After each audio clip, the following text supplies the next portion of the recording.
स्वागत है एक बार फिर से आपका। आप देख रहे हैं a complete course of basic electrical engineering और ये है लेक्चर नंबर 6। तो आपने लेक्चर नंबर 1 से लेक्चर नंबर 5 तक जो पढ़ा उसको एक बार मैं आपको बताता हूँ। ठीक है, लेक्चर नंबर 1 में हम लोग atomic charge, atomic structure, charge और करंट के बारे में हमने देखा। लेक्चर नंबर 2 में हम लोगों ने पोटेंशियल, ईएमएफ, पोटेंशियल डिफरेंस और पावर के बारे में देखा। ठीक है, और फिर लेक्चर नंबर 3 में हम लोगों ने एनर्जी, ड्रिफ्ट, वेलोसिटी और कुछ पावर डिस्कशन के क्वेश्चंस किए, पावर के, एनर्जी के, इन सब के क्वेश्चंस किए। नंबर 4 लेक्चर में आपने टाइप्स ऑफ एलिमेंट्स के बारे में देखा और फिर पिछले लेक्चर में आपने टाइप्स ऑफ सोर्सेज के बारे में पढ़ा। तो इसी श्रेणी में हम आगे बढ़ रहे हैं, ये है लेक्चर नंबर 6। तो अगर आपने पिछले लेक्चर नहीं देखे हैं तो डिस्क्रिप्शन बॉक्स में सारे लेक्चर्स के लिंक हैं, आप लोग क्रम से फॉलो करिए ताकि आपको कोई डिफिकल्टी ना हो आगे जब हम लोग न्यूमेरिकल्स करें।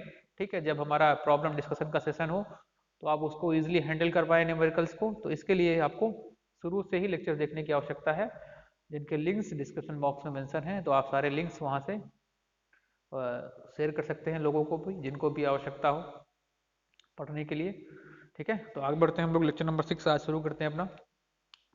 तो आज का जो टॉपिक है वो स्टार्ट होगा रेजिस्टेंस। रेजिस्टेंस बहुत ही बेसिक टर्म है, बहुत ही शुरुआत से आप इस टर्म को पढ़ते चले आए हैं, तमाम चीजें इसके बारे में सीखते चले आए हैं, इसको हैंडल करते चले आए हैं। ठीक है, रेजिस्टेंस एक ऐसा टर्म है जिसका उपयोग लगभग हर जगह किया जा रहा है। ठीक है, चाहे वो जनरल भाषाओं में हम लोग कहें, ठीक है, किसी का विरोध करना रेजिस्टेंस है। जैसे आप किसी की बात से सहमत नहीं, आप उसका विरोध करते हैं, वो रेजिस्टेंस हो गया।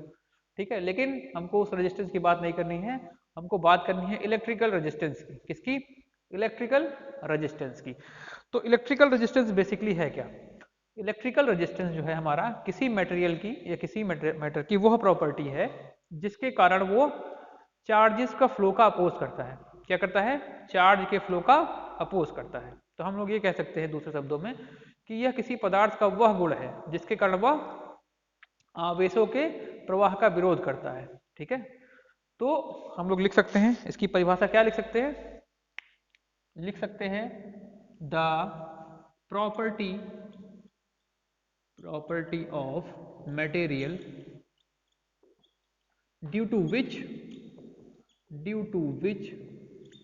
it opposes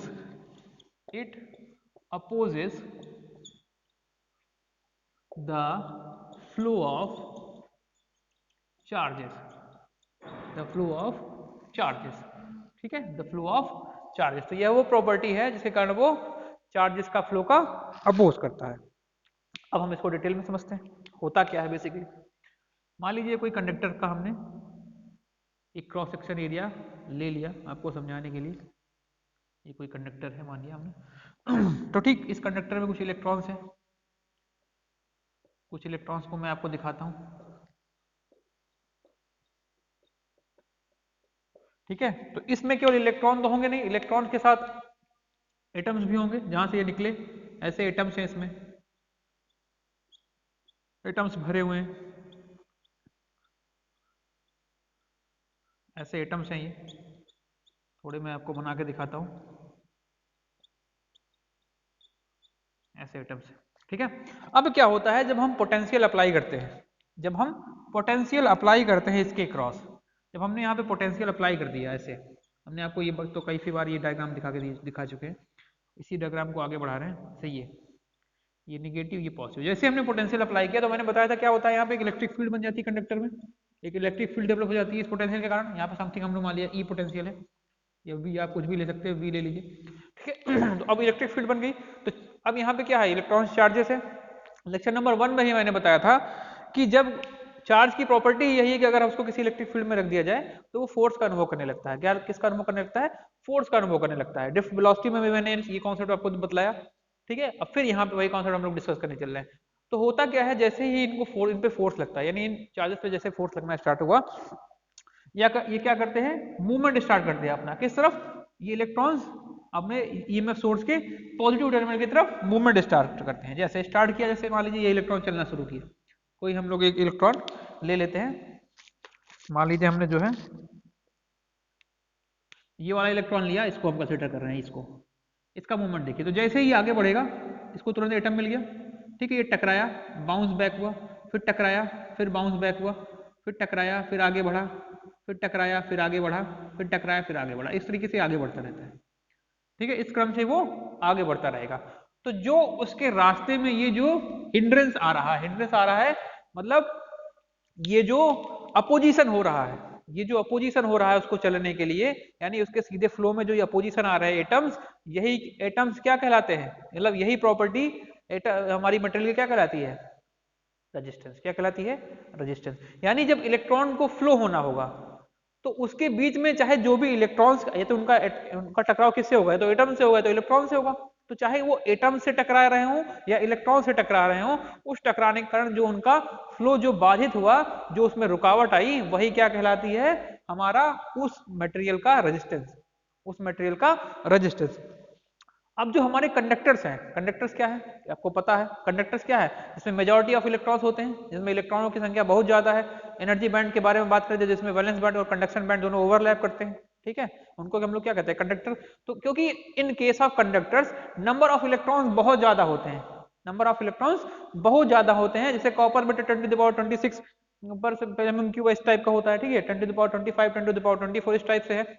तो इतने ज्यादा नंबर ऑफ इलेक्ट्रॉन्स के कारण क्या होता है, वहां पे नेट फ्लो आसानी से मिल जाता है। अब आप समझिए, इस तरीके से आप इस चीज को समझ सकते हैं। मान लीजिए एक रूम में कहीं 100-150 आदमी भरे हुए हैं, ठीक है, अब उस रूम में आप 2 गार्ड खड़े कर दीजिए दरवाजों पे, ठीक है, उस रूम पे 2 गार्ड दरवाजों पे खड़े हो गए हैं। अब ये 100 के 100 लोग अगर बाहर निकलना चाहे तो उन दोनों जो है गार्ड्स को धक्का देके निकल जाएंगे, ठीक है। वो हो सकता है गार्ड 2-4 लोगों को पकड़ ले, लेकिन बाकी जो 90 से 95 लोग निकल जाएंगे कि नहीं निकल जाएंगे। ठीक वही कॉन्सेप्ट यहाँ पे भी है, क्योंकि वहां पे इतने ज्यादा नंबर ऑफ इलेक्ट्रॉन्स हैं तो कुछ तो टकराते हैं, और लेकिन ज्यादातर क्या हो जाते हैं, बाईपास हो जाते हैं, यानी वो निकल जाते हैं आगे, ठीक है। तो इसलिए वहां पे रेजिस्टेंस कम होता है, और हमारे जो हम इंसुलेटर्स हैं या सेमीकंडक्टर्स हैं उसमें रेजिस्टेंस ज्यादा होता है, समझ रहे हैं, उनमें रेजिस्टेंस इंसुलेटर्स के केस में ज्यादा होता है, या हाईली रेजिस्टिव डिवाइसेस में ज्यादा होता है, क्योंकि वहां पे नंबर ऑफ इलेक्ट्रॉन्स इतने ज्यादा हैं, इसलिए उसमें से ज्यादातर इलेक्ट्रॉन्स पास कर जाते हैं और उनमें कोलिजन कम होता है, ठीक है, कोलिजन कम है। तो इसलिए वो हमारा कंडक्टर का जो रेजिस्टेंस होता है वो कम होता है, उस रेजिस्टेंस कम होने का मतलब वहां पे अपोजिशन कम हुआ, ठीक है, वहां पे अपोजिशन क्या हुआ, कब हुआ। तो यही जो हमारा इलेक्ट्रॉन के फ्लो में ये जो कोलिजन हो रहा है, इलेक्ट्रॉन के फ्लो में जो कोलिजन हो रहा है, उस कोलिजन से क्या हो रहा है, उनका पाथ ब्रेक हो रहा है, ठीक है, उनका पाथ ब्रेक हो रहा है, यानी वो फ्लो नहीं कर पा रहे हैं, टकरा रहे हैं। तो यही जो प्रॉपर्टी है मटेरियल की, इसको हम लोग क्या बोलते हैं, रेजिस्टेंस, इसको क्या बोलते हैं, रेजिस्टेंस, ठीक है।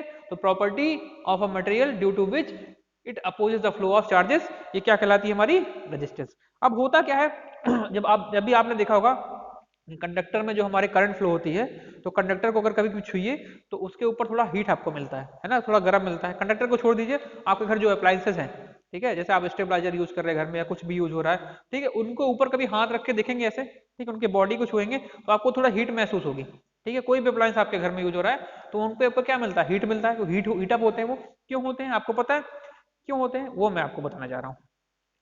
जब यहाँ पे इलेक्ट्रिक फील्ड लगी तो इन पे फोर्स लगा, इन इलेक्ट्रॉन्स पे फोर्स लगा। अब इलेक्ट्रॉन्स पे फोर्स लगने के कारण क्या हुआ, इनको काइनेटिक एनर्जी मिलेगी, ठीक है, ये काइनेटिक एनर्जी मिली, और ये काइनेटिक एनर्जी से जब ये टकराए, जब ये एटम से टकराए तो इनकी काइनेटिक एनर्जी क्या होती है, रिलीज होती है। क्या होती है, रिलीज होती है, किस फॉर्म में, हीट के फॉर्म में, ठीक। तो हुआ क्या, जब फोर्स के कारण जब इनको काइनेटिक एनर्जी मिली तो ये काइनेटिक एनर्जी से मूवमेंट स्टार्ट करेंगे, यानी वेलोसिटी से मूवमेंट स्टार्ट करेंगे। अब क्योंकि वो जाके आगे किसी एटम से टकरा गए, ठीक, ऐसे आके टकरा गए, तो इनकी काइनेटिक एनर्जी कहाँ गई, वो kinetic energy in the form of heat release हुई, जिसके कारण क्या होता है, हमारा कंडक्टर गर्म हो जाता है। तो हुआ क्या, हुआ ये बेसिकली कि जो काइनेटिक एनर्जी ऑफ चार्जेस था, काइनेटिक एनर्जी ऑफ चार्जेस,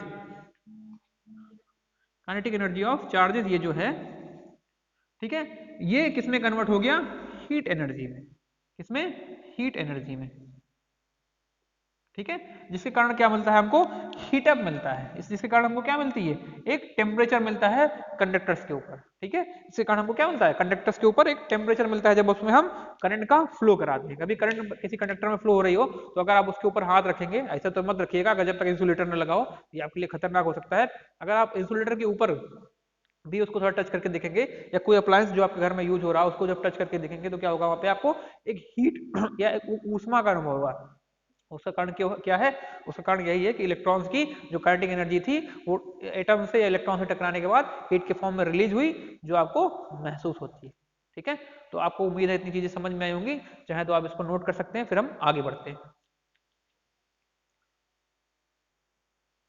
आगे बढ़ते हैं अब। ठीक है, अब हम लोग देखेंगे लॉज ऑफ रेजिस्टेंस को। क्या देखेंगे अब? लॉज ऑफ रेजिस्टेंस, यानी कुछ फैक्टर्स पर रेजिस्टेंस हमारा डिपेंड करता है, इसको हम लोग बोलते हैं laws of resistance. Laws of resistance, ठीक है। तो कुछ फैक्टर्स हैं जिन पे वो डिपेंड करता है, उसमें नंबर 1 की हम बात करेंगे। नंबर 1, रेजिस्टेंस जो होता है वो हमारे कंडक्टर के लेंथ के डायरेक्टली प्रोपोर्शनल होता है। ठीक है, तो resistance is directly proportional to the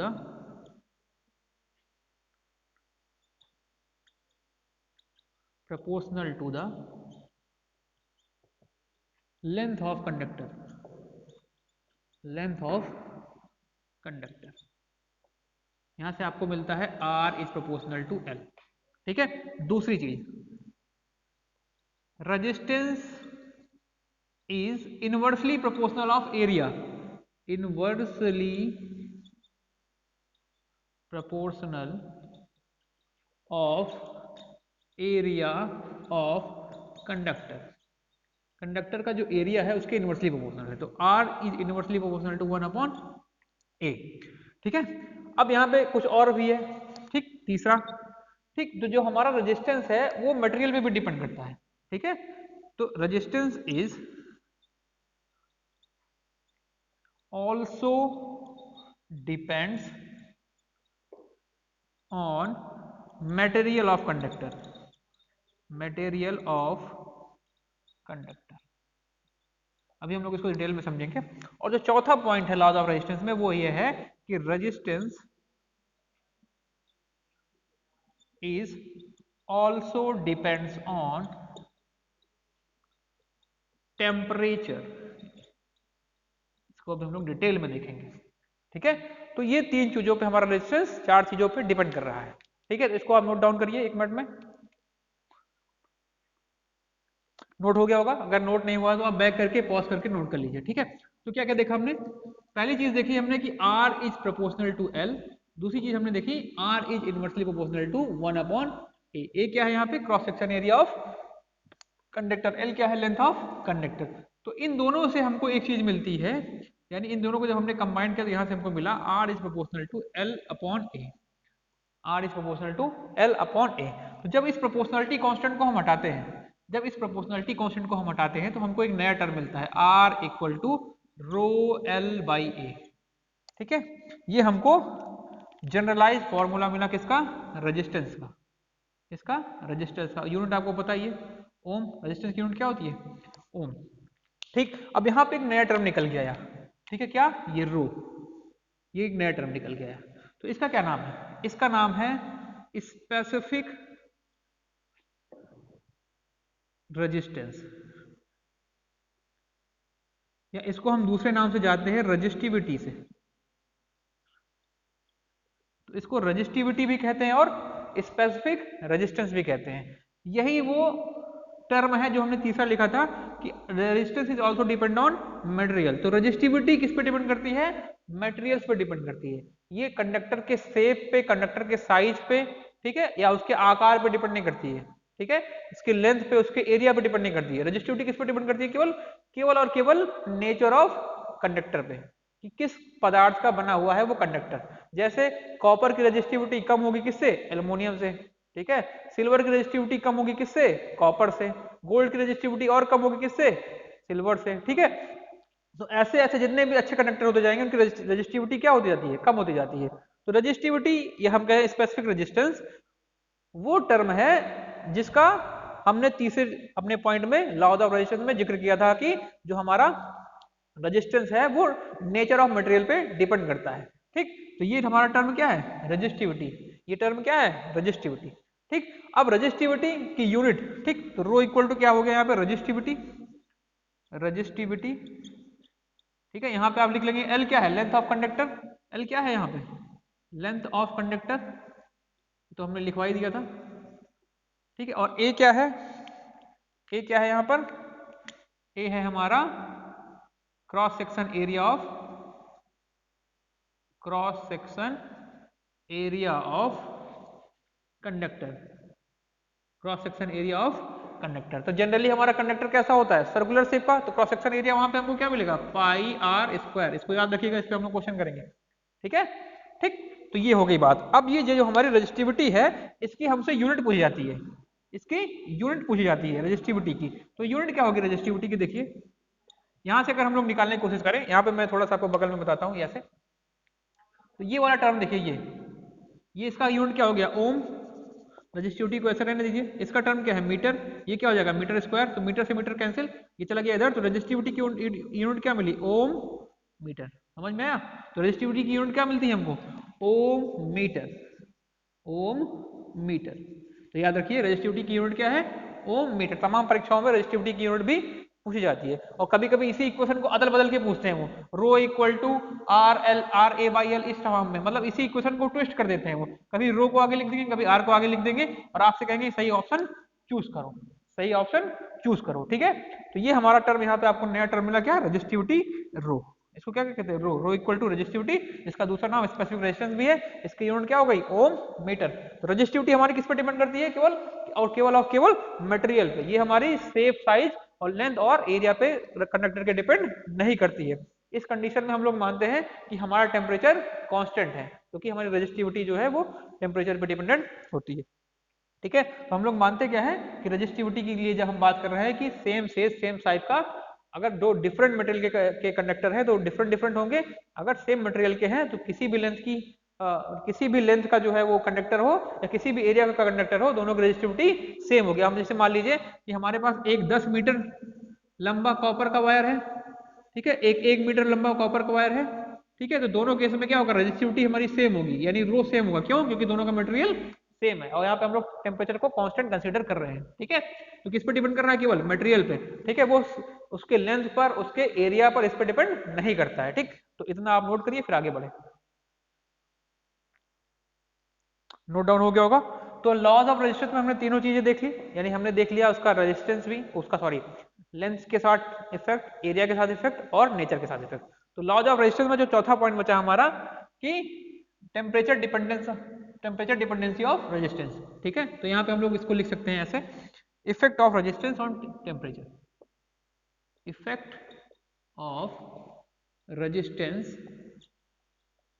on, effect of temperature, sorry, effect of temperature on resistance, कि रेजिस्टेंस पे क्या इफेक्ट पड़ता है हमारे टेम्परेचर का, ठीक है, इसको हमको देखना है। तो बेसिकली होता क्या है,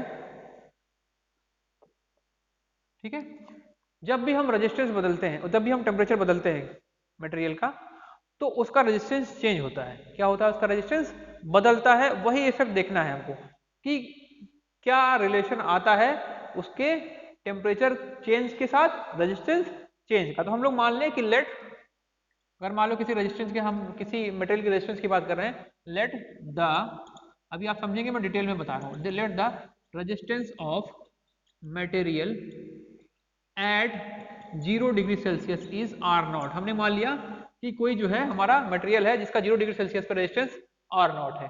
if we increases its temperature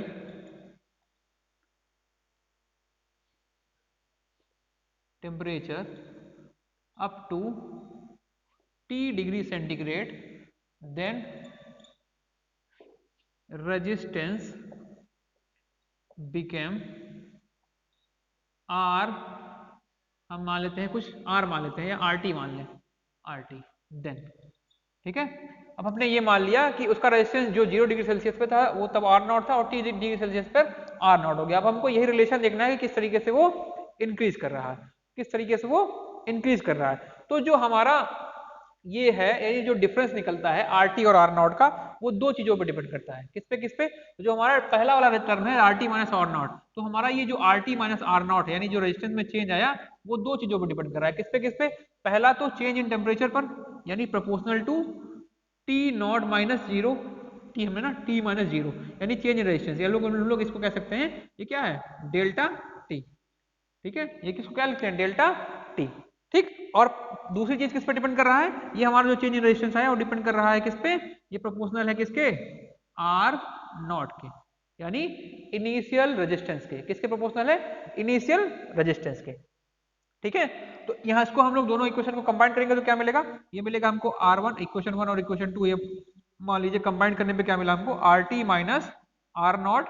ठीक है, अब ये प्रोपोर्शनल मिला किसके आर नॉट डेल्टा टी, इसको हम लोग डेल्टा टी लिख रहे हैं, यानी ये चेंज इन टेम्परेचर है। ठीक, तो जब हम प्रोपोर्शनलिटी कॉन्सेप्ट हटाते हैं यहाँ से तो हमको एक नया टर्म मिलता है, ये हो गया RT minus R naught equal to alpha R naught delta T. ठीक, इसको हम उधर लेके जाएंगे तो नया टेम्परेचर रेजिस्टेंस हमको जो मिला RT इक्वल टू ये सफिक्स में है R naught plus alpha R naught delta T. तो यहां से हम कॉमन लेंगे किसको, आर नॉट को कॉमन ले लिया तो आर टी इक्वल टू क्या आ गया, देखिए यहाँ पे R naught 1 plus alpha delta T.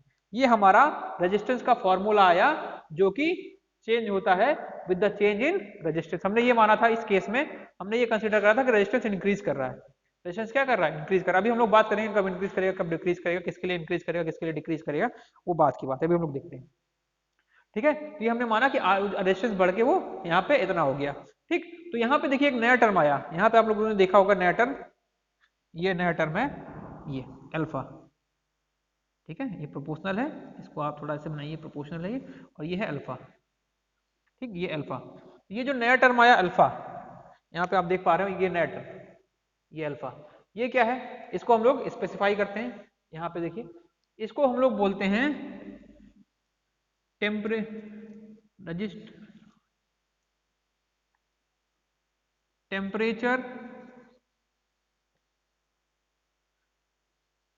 Coefficient of resistance, temperature coefficient of resistance. तो इस अल्फा का नाम है temperature coefficient of resistance. Basically ये वो टर्म है जो ये बताता है कि अगर हम लोग टेम्परेचर चेंज करेंगे तो किस रेट से हमारा रेजिस्टेंस घटेगा या बढ़ेगा, किस रेट से वो बढ़ रहा है या घट रहा है, बेसिकली ये हमारा अल्फा वो बताता है। ठीक है, तो इसका नाम क्या है टेम्परेचर कोफिशिएंट ऑफ रेजिस्टेंस। तो टेम्परेचर कोफिशिएंट ऑफ रेजिस्टेंस इतना नोट करिए, फिर आगे बढ़ते हैं। तो आपने देखा variation of resistance with temperature, क्या फार्मूला निकल के आया RT equal to R naught 1 plus alpha delta T. इसको आप याद रखेंगे, इस पे हम लोग कुछ न्यूमेरिकल्स भी करेंगे। ठीक है, यहां से हमको नया टर्म मिला क्या अल्फा। आर नॉट क्या है, आर नॉट है हमारा resistance at 0 degree Celsius, T क्या है resistance at T degree Celsius. कभी कभी बात ऐसी भी होगी, इक्वेशन कुछ इस फॉर्म में भी लिखी मिल सकती है आपको, R2 equal to R1 1 minus 1 plus alpha T2 minus T1, इस फॉर्म में आपको भी ये मिल सकती है इक्वेशन। तो यहाँ पे R2 क्या है, यहाँ पे मान लीजिए 0 डिग्री सेल्सियस से बात नहीं करेगा, वो समथिंग दे दिया कि उसने, ये मान लीजिए आपको दीजिए कि पहले रेजिस्टेंस 10 डिग्री सेल्सियस पे इतना था, फिर 20 डिग्री सेल्सियस पे कितना होगा। ठीक है, यहाँ पे तो हमने 0 से बात करी है, अगर आप 0 को हटा दें, जीरो मतलब बेस जो हमारा 0 ना दे करके कुछ और दे दे तो हम लोग कुछ इस फॉर्म से उसको करेंगे। यहाँ पे ये अल्फा नॉट होता है बेसिकली 0 के लिए। ठीक है, ये भी बदलता रहता है on the basis of temperature, वो हम लोग बाद में देखेंगे जब हम लोग क्वेश्चन करेंगे, तो आपको वहाँ पे समझाएंगे ज़्यादा डिटेल में एक दो क्वेश्चन। तो ये हमारा इस फॉर्म में भी रेजिस्टेंस मिल सकता है, रेजिस्टेंस का फॉर्मूला कुछ इस फॉर्म में भी मिल सकता है वेरिएशन ऑफ टेम्परेचर के साथ। ठीक, इसमें ये है R2 R1, R2 मतलब जो हमारा बेस टेम्परेचर है, जो टेम्परेचर आपको दिया, जो मतलब बेस टेम्परेचर पर रेजिस्टेंस है। R1 क्या है जो डिजायर्ड है, जो उससे आपको निकालना है। ठीक है, ये हो गया R2, ये बेस है, यानी जब हमको क्या दिया यहाँ पे तो क्या था, ये 0 के लिए दिया हुआ है, ये 0 के लिए है ना, कि 0 पे इतना था, फिर T पे कितना हो जाएगा। ये मान लीजिए 0 पे ना देकर के किसी और टेम्परेचर पे दे देता है। ठीक है, कहता है कि 10 डिग्री सेल्सियस पे इतना रेजिस्टेंस है, तो 20 डिग्री सेल्सियस पे कितना होगा ये बताइए। ठीक, अगर ऐसा केस देता है तो ये वाला फॉर्मूला हम लोग यूज करेंगे। तो जो हमको टर्म मिला अल्फा, इसको हमने बताया अल्फा टर्म, इसका नाम क्या बताया हमने बताया टेम्परेचर कोफिशिएंट ऑफ रेजिस्टेंस। इसकी यूनिट क्या होती है, अल्फा की यूनिट होती है पर डिग्री सेंटीग्रेड, पर डिग्री सेंटीग्रेड, पर डिग्री सेंटीग्रेड हम लोग लिखते हैं ऐसे पर डिग्री सेंटीग्रेड, इस फॉर्म में इसको स्पेसिफाई करते हैं, इसको आप लोग याद रखिएगा। तो अल्फा की यूनिट क्या है पर डिग्री सेंटीग्रेड, पर डिग्री सेंटीग्रेड। नोट करिए फिर आगे बढ़े। तो ये जो टर्म मिला आपको अल्फा, इसके आधार पर जो है हम 3 प्रकार से अपने मटेरियल्स को डिवाइड करते हैं। किस प्रकार से? 3 प्रकार से। पहला क्या है? पहला है पॉजिटिव टेम्परेचर कोफिशिएंट डिवाइस। ठीक है, positive temperature coefficient device, coefficient device, या कुछ भी लिख सकते हैं, डिवाइस लिखिए। ठीक है, पॉजिटिव टेम्परेचर कोफिशिएंट डिवाइस क्या है? तो ऐसे मटेरियल्स या ऐसे डिवाइसेस, मटेरियल्स भी बोल सकते हैं आप कि पॉजिटिव टेम्परेचर कोफिशिएंट मटेरियल्स। ठीक, तो ऐसे मटेरियल्स, इसको मटेरियल्स भी लिख सकते हैं। ठीक है, तो ऐसे मटेरियल जिनका अल्फा क्या हो? पॉजिटिव हो, जिनका अल्फा पॉजिटिव हो। इसका मतलब क्या हुआ? इसका मतलब समझिए, मतलब ऐसे डिवाइसेस जिनका रेजिस्टेंस टेम्परेचर बढ़ाने से बढ़े। ठीक है, ऐसा डिवाइस है जिनका रेजिस्टेंस टेम्परेचर बढ़ाने से बढ़े, उनको हम लोग बोलते हैं पॉजिटिव टेम्परेचर कोफिशिएंट डिवाइसेस। उनको क्या बोलेंगे? Positive temperature coefficient material. मतलब if we increase temperature then resistance is also increases। ठीक है, तो ऐसे जो भी मटेरियल होंगे जिनका रेजिस्टेंस टेम्परेचर बढ़ाने के साथ बढ़ता है, उनको हम लोग बोलेंगे क्या? Positive temperature coefficient device. तो उनके लिए अल्फा क्या होगा? पॉजिटिव होगा। तो इसका सबसे बेसिक एग्जांपल अपना क्या है? अपना कंडक्टर। एग्जांपल क्या है? कंडक्टर। कोई भी कंडक्टर ले लीजिए, सिल्वर, एल्युमिनियम, कॉपर, कोई भी कंडक्टर। ठीक है, सिल्वर, एल्युमिनियम, कॉपर, ठीक, जो भी आप कंडक्टर यूज करें। ठीक है, ये सारे के सारे कंडक्टर्स क्या होते हैं? सारे के सारे conductors positive temperature coefficient material है। मतलब अगर हम लोग बात करें कंडक्टर्स की, तो अगर हम कंडक्टर्स का टेम्परेचर बढ़ाते हैं तो उसका रेजिस्टेंस क्या होगा? इंक्रीज करेगा। उसका रेजिस्टेंस क्या होगा? इंक्रीज करेगा। क्यों? क्योंकि जब हम लोग बात करेंगे कंडक्टर्स में, तो कंडक्टर्स में ऑलरेडी बहुत सारे इलेक्ट्रॉन्स हैं। तो जब हम उनको हीट अप करते हैं, तो उनका जो मॉलिक्यूल्स से जो इलेक्ट्रॉन्स निकले हैं, उनको और काइनेटिक एनर्जी मिल जाती है। उनको और काइनेटिक एनर्जी मिलने से के कारण क्या होता है? उनको और एनर्जी मिल जाती है, जिससे उनका कोलिजन और बढ़ जाता है। जिससे उनका कोलिजन और बढ़ जाता है, तो उस कोलिजन के कारण क्या होता है? उनका रेजिस्टेंस बढ़ जाता है। कोलिजन से मतलब क्या हुआ? हिंड्रेंस से। अभी हमने रेजिस्टेंस में समझा, कोलिजन से क्या मतलब है? हिंड्रेंस से, है ना? तो हिंड्रेंस और बढ़ जाता है। क्यों? क्योंकि जब हम उनको हीट करते हैं तो उनको, उनके इलेक्ट्रॉन्स को और एनर्जी मिल जाती है, और एनर्जी मिलने के कारण उनके अंदर और काइनेटिक एनर्जी आ जाती है। उस काइनेटिक एनर्जी के कारण क्या होता है? वो अपना कोलिजन और बढ़ा देते हैं। उस कोलिजन से क्या होता है? ये मटेरियल का रेजिस्टेंस बढ़ जाता है। ठीक है, यही कारण है कि कंडक्टर्स जो है टेम्परेचर बढ़ाने पर उनका रेजिस्टेंस बढ़ता है। तो जितने भी कंडक्टर्स हैं सारे कैसे हैं? Positive temperature coefficient materials. यानी जब भी हम उनका टेम्परेचर बढ़ाएंगे तो उनका जो है टेम्परेचर, उनका रेजिस्टेंस क्या होगा? इंक्रीज करेगा। यानी उनका जो अल्फा है, यानी टेम्परेचर कोफिशिएंट, वो कैसा है? पॉजिटिव है। कैसा है? पॉजिटिव है। नोट करिए, आगे बढ़े। अब पॉजिटिव के बाद अगला टर्म आएगा निगेटिव। अगला टर्म क्या आएगा? Negative. Negative temperature coefficient devices. तो ऐसी डिवाइसेस जिनका टेम्परेचर कोफिशिएंट यानी अल्फा कैसा हो? निगेटिव हो। कैसा हो? निगेटिव हो। उनको हम लोग बोलेंगे निगेटिव टेम्परेचर कोफिशिएंट डिवाइसेस। इसका मतलब क्या हुआ? जैसे हमने पॉजिटिव के लिए बताया, उसका उल्टा निगेटिव। मतलब ऐसी मटेरियल्स जिनका टेम्परेचर बढ़ाने के साथ रेजिस्टेंस घट जाए, जिनका टेम्परेचर बढ़ाने के साथ रेजिस्टेंस कम हो जाए यानी डिक्रीज कर जाए, उनको हम लोग क्या बोलेंगे? Negative temperature coefficient devices. तो मतलब ऐसी डिवाइसेस जिनका रेजिस्टेंस हमारा डिक्रीज करे with the increase of temperature, उसको हम लोग क्या बोलेंगे? निगेटिव टेम्परेचर कोफिशिएंट मटेरियल्स या devices. The resistance decreases with increase in temperature. ठीक है, उनको बोलेंगे हम लोग क्या बोलेंगे? इनको बोलेंगे निगेटिव टेम्परेचर कोफिशिएंट डिवाइसेस या materials. Negative temperature coefficient materials. इसका एग्जांपल सबसे बढ़िया एग्जांपल क्या है? जितने भी सेमीकंडक्टर्स हैं, जितने भी सेमीकंडक्टर्स हैं और हमारे इंसुलेटर्स, ठीक है, ये हमारे किसके एग्जांपल है? निगेटिव टेम्परेचर कोफिशिएंट डिवाइसेस की। कैसे? देखिए, हमको सबको पता है कि सेमीकंडक्टर में ऑलरेडी बहुत कम फ्री इलेक्ट्रॉन होते हैं, इसमें भी बहुत कम फ्री इलेक्ट्रॉन, इसमें तो ना के बराबर फ्री इलेक्ट्रॉन्स होते हैं, इसमें बहुत कम फ्री इलेक्ट्रॉन्स होते हैं।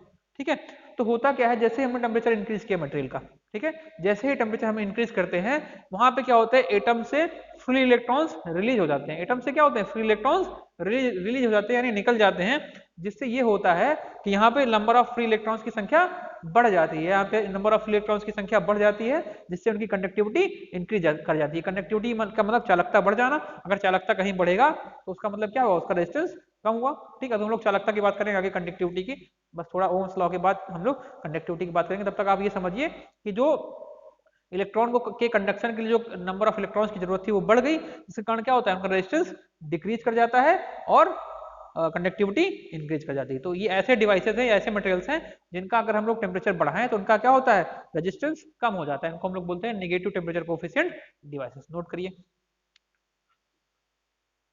आगे बढ़ते हैं। अब बात आती है तीसरे की और लास्ट की जिसका नाम है zero temperature coefficient devices. Zero temperature coefficient devices, जैसे नाम ही बता रहा है क्या होगा, इस केस में हमारा जो टेम्परेचर कोएफिशिएंट होता है नियरली जीरो होता है।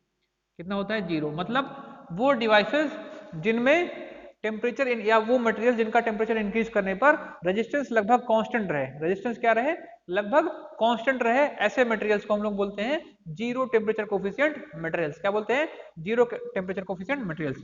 तो मतलब the resistance is nearly constant with increase in temperature। तो ऐसे जो है हमारे मटेरियल्स हैं उनको हम लोग बोलते हैं zero temperature coefficient materials, zero temperature coefficient materials. ठीक है, अब इसके एग्जांपल क्या हैं, इसके एग्जांपल कुछ एलॉयज है, कुछ हाईली रेजिस्टिव एलॉयज, जैसे द एलॉयज ऑफ, जैसे कुछ हाईली रेजिस्टिव एलॉयज हैं, जैसे जैसे हमारे मैंगनीन, आपने नाम सुना होगा, मैंगनीन का आपने नाम सुना होगा। ठीक है, आपने कॉन्स्टेंटाइन का नाम सुना होगा। ठीक है, ये क्या है, ये हाईली रेजिस्टिव कंपोनेंट्स हैं, यानी हाईली रेजिस्टिव एलिमेंट्स हैं, हाईली रेजिस्टिव एलॉयज हैं। इनका जो टेम्परेचर कोफिशिएंट होता है वो नियरली जीरो होता है, या नियरली लगभग जीरो होता है, इसलिए हम लोग बोलते हैं इनको जीरो टेम्परेचर कोफिशिएंट डिवाइसेस, यानी इनका रेजिस्टेंस लगभग कांस्टेंट रहता है with the change in resistance. ठीक, नोट करिए, फिर आगे ओम्स लॉ पे बढ़ते हैं। इसके लिए इतना ही, फिर ओम्स लॉ के लिए बढ़ते हैं आगे।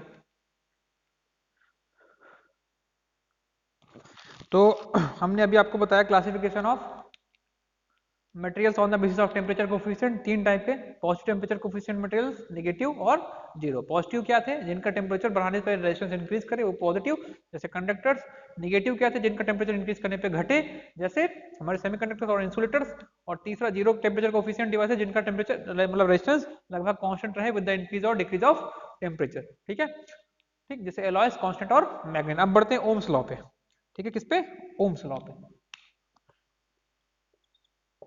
काफी निचली कक्षाओं से आप ओम्स लॉ पढ़ते चले आए हैं, फिर से उसको हम लोग अभी एक्सप्लेन करेंगे। तो ओम्स लॉ ने क्या, मतलब ओम्स जो हमारे साइंटिस्ट थे जॉर्ज सीमन ओम्स, उन्होंने क्या बताया, उन्होंने ये बताया कि अगर किसी कंडक्टर की, ठीक है, अगर किसी कंडक्टर की, यानी लीनियर एलिमेंट की बात करें, किसी भी कंडक्टर की, कंडक्टर हमारा क्या है, एक लीनियर एलिमेंट है। ठीक, तो अगर किसी लीनियर एलिमेंट में फिजिकल स्टेट कांस्टेंट रखी जाए, जैसे टेम्परेचर, ठीक है, जैसे टेम्परेचर, डेंसिटी, ये सब, अगर फिजिकल जो हमारी स्टेट है, टेम्परेचर, प्रेशर वगैरह, ये कांस्टेंट रखी जाए, बेसिकली टेम्परेचर की बात है, अगर ये कांस्टेंट रखी जाए तो उसमें फ्लो होने वाली करंट, उस कंडक्टर में फ्लो होने वाली करंट उसके एक एंड के अक्रॉस अप्लाइड पोटेंशियल डिफरेंस के डायरेक्टली प्रोपोर्शनल होगी। कैसी क्या होगी, डायरेक्टली प्रोपोर्शनल होगी। तो स्टेटमेंट क्या था बेसिकली इनका, स्टेटमेंट ये था, if the physical state, that is basically temperature,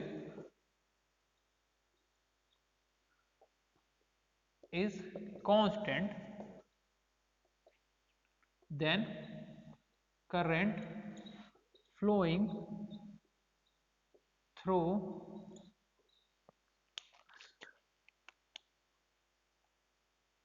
a linear element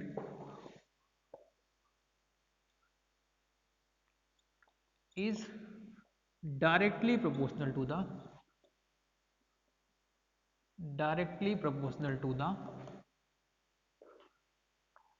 potential applied, potential बोले या वोल्टेज अप्लाइड। ठीक, तो इन्होंने कहा क्या कि अगर फिजिकल स्टेडी की टेम्परेचर प्रेशर वगैरह कांस्टेंट रखा जाए तो किसी भी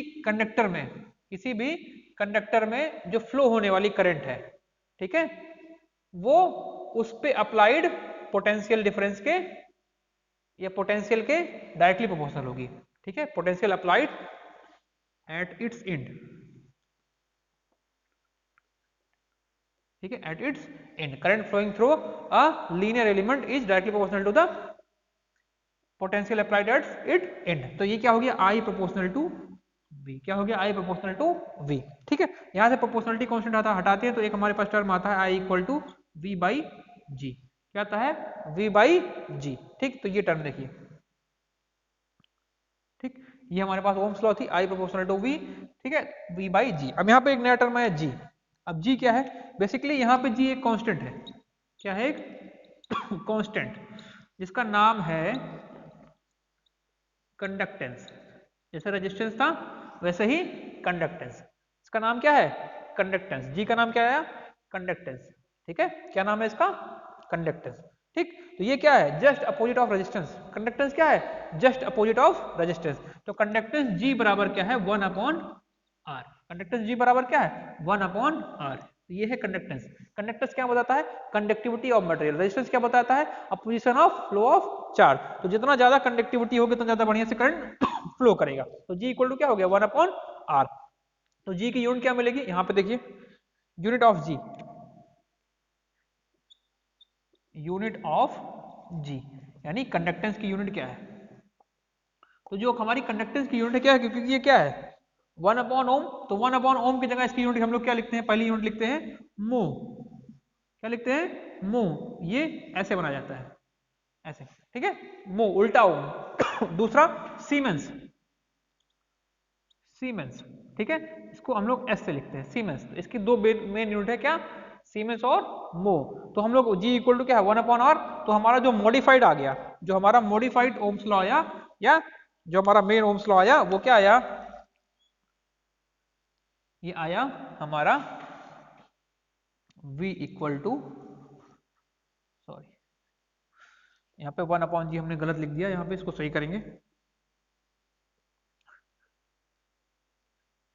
यहाँ पे आता है टर्म G, ठीक है, वहां पे V अपॉन आर है। ठीक, इसको सही कर लेंगे वहां पे। तो यहाँ पे हमको क्या मिला, modified term I equal to G by Y equal to, इसको थोड़ा I equal to V upon R, क्योंकि G इक्वल टू क्या है 1 अपॉन आर। तो यहाँ से हमको क्या मिला, V equal to I R, जो आप पढ़ते आए हैं, जो आप पढ़ते आए हैं ओम्स लॉ। ठीक है, प्रोपोर्शनलिटी कांस्टेंट हमने हटाया तो यहाँ पे क्या है, G। यहाँ पे 1 अपॉन आर लिखना था हमको, बेसिकली हमने G लिख दिया था, वो आप सही कर लेंगे। क्या है, G इंटू V। तो G क्या है यहाँ पे, कंडक्टेंस, जो क्या हो गया 1 अपॉन आर के बराबर। तो हमको यहाँ पे क्या मिला, V equal to I R. ठीक है, तो इतना नोट करिए ओम्स लॉ के बारे में, फिर आगे बढ़े।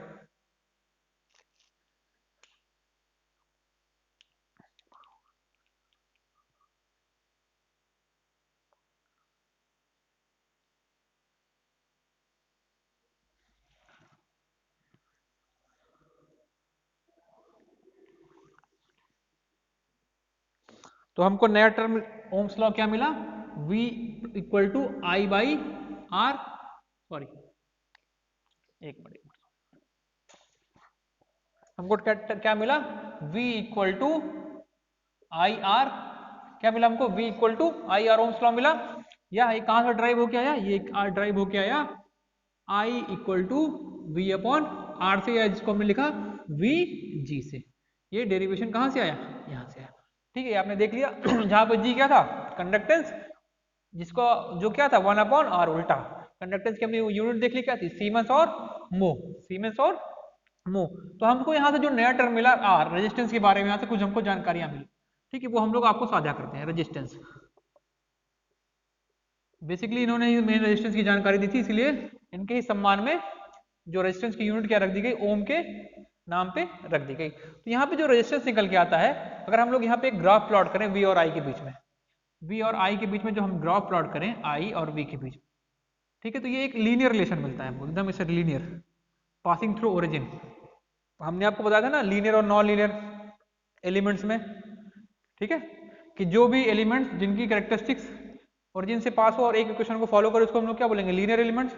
वहां मैंने ये भी बताया था कि उन्हीं एलिमेंट्स को ओमिक एलिमेंट भी बोलते हैं। क्या बोलते हैं, ओमिक एलिमेंट। क्यों, क्योंकि जो भी एलिमेंट्स लीनियर होंगे वो ओम के नियम को फॉलो करेंगे, वो क्या करेंगे, ओम के नियम को फॉलो करेंगे, इसलिए हम लोग उनको ओमिक एलिमेंट्स भी बोलते हैं। जो नॉन लीनियर एलिमेंट होते हैं वो ओम के नियम को फॉलो नहीं करते हैं, इसलिए हम लोग उनको नॉन ओमिक एलिमेंट बोलते हैं। क्या बोलते हैं उनको, नॉन ओमिक एलिमेंट। तो ये हमको बेसिकली एक ऐसा रिलेशन मिलेगा। और जो हमारा ये आर है वो क्या रिप्रेजेंट करता है, वो स्लोप रिप्रेजेंट करता है। क्या रिप्रेजेंट करता है, स्लोप। यानी ये जो स्लोप है वो हमारा आर को रिप्रेजेंट करता है। किसको रिप्रेजेंट करता है, रेजिस्टेंस को, वी और आई के ग्राफ में। ठीक, तो स्लोप क्या डिपेंड करता है, आर को। तो बेसिकली यहाँ पे हम ये कह सकते हैं कि जो हमारा आर है वो क्या हो गया, वी अपॉन आई। तो हम लोग ये कह सकते हैं कि जो हमारा आर है वी और आई और वी पर डिपेंड नहीं करता है, किस पर डिपेंड करता है, इनके रेशियो पर। किस पर डिपेंड करता है, रेशियो पर।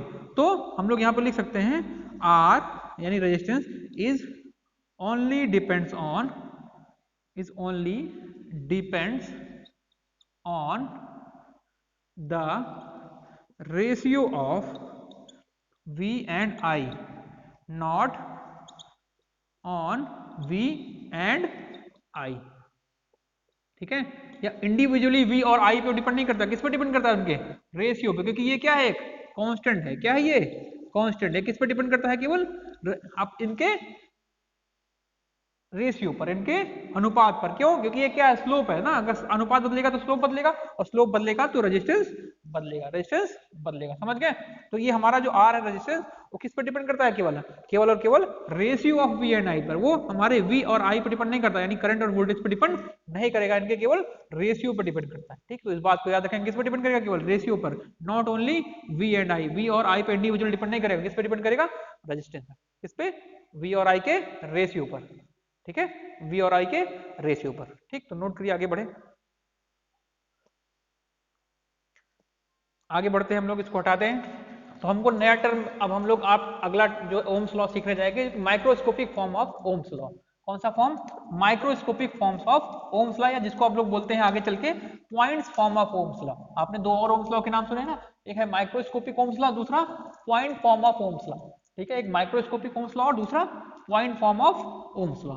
ठीक है, तो इन दोनों को हम लोग डिस्कस करेंगे। तो ओम्स लॉ में हमने देखा कि ओम्स लॉ क्या हो गया, I प्रोपोर्शनल टू V, जहां से हमको मिला I equal to V upon R।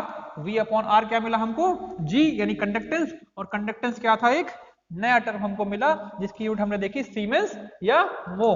ठीक है, सीमेंस या मो। मो क्या था, उल्टा ऑफ रेजिस्टेंस। तो हम लोग आगे बढ़ते हैं, microscopic form of, microscopic form of Ohm's law, Ohm's law, जिसको हम लोग आगे चल के देखेंगे, कहेंगे point form of Ohm's law, point form of Ohm's law. अब हम लोग ये देखते हैं। ठीक है, ठीक, तो हमने पढ़ा करंट डेंसिटी के बारे में। ठीक है, बेसिकली ये जो हमारी microscopic form of Ohm's law है, ये हमारी नेटवर्क थ्योरी को फील्ड थ्योरी से कोरिलेट करती है। यानी हमारी नेटवर्क थ्योरी को फील्ड थ्योरी से कोरिलेट करती है। ये माइक्रोस्कोपिक फॉर्म जो है वो नेटवर्क थ्योरी को फील्ड थ्योरी से कोरिलेट करता है। तो हमने पढ़ा current density J equal to क्या पढ़ा, I by A, J equal to I by A पढ़ा। I भी हमने निकाला, I क्या हमने निकाला, हमने निकाला V बाई आर। तो हम लोग इसको लिख सकते हैं ऐसे, V बाई आर ए। ठीक है, ये लिख सकते हैं, बिल्कुल लिख सकते हैं। तो J क्या था, हमने पढ़ा था current density J। Current density J बराबर क्या होता है, current per unit area, current per unit area. ठीक, तो अब यहाँ पे हम लोग V हो गया, ये R की वैल्यू रखें, रो L बाई ए इंटू ए से ए कैंसिल। ठीक, तो हमको ये क्या मिल गया, V अपॉन रो L। ठीक, V अपॉन L को ऊपर ले जा सकते हैं, तो J इक्वल टू क्या हो गया, V by L upon rho. हमको पता है V बाई L क्या होता है, हमको पता है ना, V बाई L बराबर क्या होता है, इलेक्ट्रिक फील्ड E। तो हम लोग इसको क्या लिख सकते हैं, E। तो ये क्या हो गया, J equal to 1 upon rho into E, J equal to 1 upon rho into E. तो यहां से हमको मिलेगा E equal to rho into J, E equal to rho into J, E equal to rho into J. यही जो है हमारा microscopic form of Ohm's law है। यही क्या है, microscopic form of Ohm's law. ठीक है, इसको आगे बढ़ाते हैं, पॉइंट्स फॉर्म में ले चलते हैं।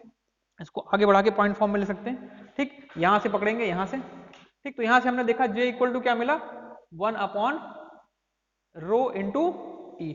यहाँ से एक नया टर्म हम लोग लेके आएंगे, ये इसको हम लोग लिखेंगे सिग्मा। तो यहाँ से क्या मिला, J equal to sigma E, small sigma E.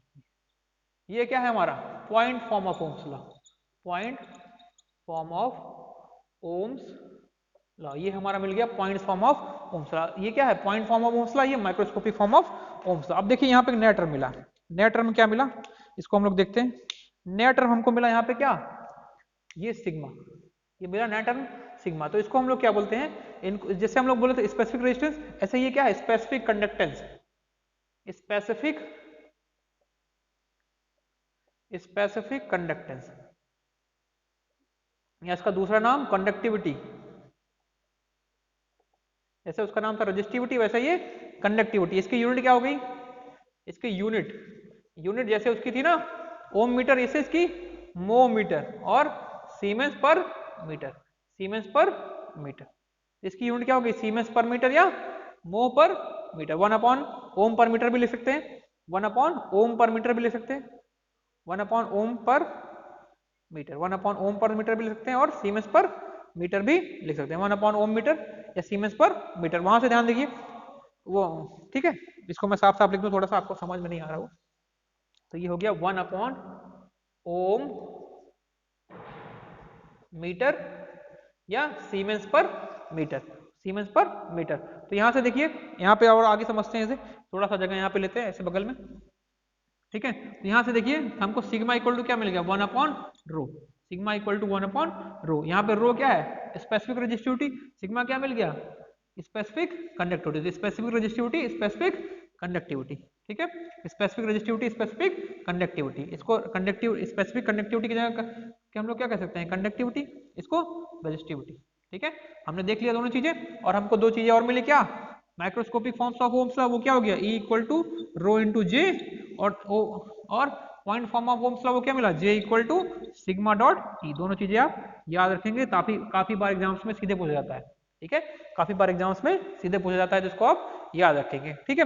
Unit भी पूछी जाती है किसकी, कंडक्टेंस की, तो क्या होगा सीमेंस पर मीटर या 1 अपॉन ओम मीटर। रजिस्टिविटी की यूनिट क्या हो गई, रजिस्टिविटी की यूनिट ओम मीटर, रजिस्टिविटी की यूनिट ओम मीटर। और कंडक्टेंस की यूनिट पूछता है, तो कंडक्टेंस की यूनिट हमने क्या बताई, सीमेंस या मो, सीमेंस या मो। सारी चीजें आप याद रखेंगे। एक बार फिर से रिवाइज कराते हैं, ठीक। रेजिस्टेंस की unit ohm, formula R equal to rho L by A, ठीक है, R equal to rho L by A, ठीक है। Positive temperature coefficient versus negative और जीरो, पॉजिटिव जिनका टेम्परेचर जो है बढ़ाने से रेजिस्टेंस इंक्रीज करता है, नेगेटिव जिनका टेम्परेचर बढ़ाने से रेजिस्टेंस डिक्रीज करता है, जो जीरो जिनका नहीं बदलता है, ठीक है। फिर हमने पढ़ा points form of Ohm's law, हमने पढ़ा ओम्स लॉ में हमने क्या पढ़ा, I equal to V upon R, I equal to V upon R. तो 1 अपॉन आर इक्वल टू एक नया टर्म पढ़ा, क्या था, 1 अपॉन आर इक्वल टू जी, यानी कंडक्टेंस। कंडक्टेंस की हमने यूनिट देखी क्या थी, मो या सीमेंस। फिर हम लोग बढ़े points form of Ohm's law में, जहाँ पे हम लोग देखा J equal to I by A से हमने ड्राइव किया क्या, पहले माइक्रोस्कोपिक फॉर्म। तो माइक्रोस्कोपिक फॉर्म क्या निकला, E इक्वल टू यानी इलेक्ट्रिक फील्ड इक्वल टू